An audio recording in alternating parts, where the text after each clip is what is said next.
आदिशक्ती संत मुक्ताईंची पालखी बीड शहरामध्ये दाखल होणार आहे। स्त्री संतांचे प्रतिनिधित्व करणारी आणि सर्वात दूरवरून पंढरपूरला येणारी पालखी म्हणून मुक्ताईच्या पालखीची ओळख आहे। मुक्ताईच्या पालखीमध्ये मोठ्या संख्येने महिला भाविक सहभागी झाल्यात।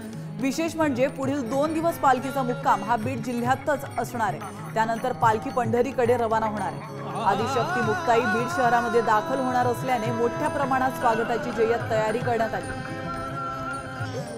आदिशक्ती संत मुक्ताईंच्या पालखीचं बीड शहरामध्ये आगमन झालं असून मोठ्या उत्साहात स्वागत करण्यात आलेलं आहे।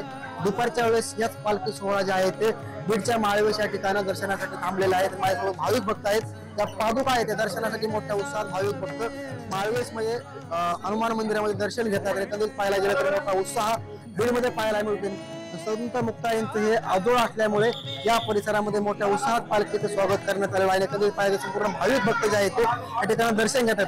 काही भाविक भक्तांसोबत आपण चर्चा करण्याचा प्रयत्न करत आहोत। काय सांगाल, मोठ्या उत्साहात आज स्वागत केलेलं आहे, काय आनंद आहे? आदिशक्ती मुक्ताबाईंचा हा पालखी सोहळा 321 वर्षापासून हा बीडमध्ये येतो।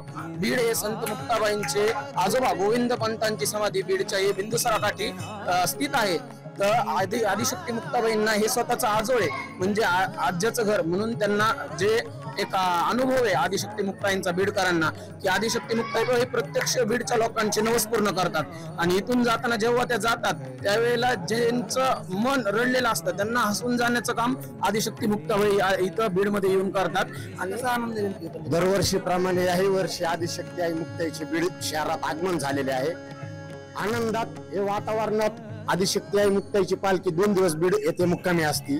दरवर्षीप्रमाणे याही वर्षी बीड शहरात वारकऱ्यांच्या सेवेसाठी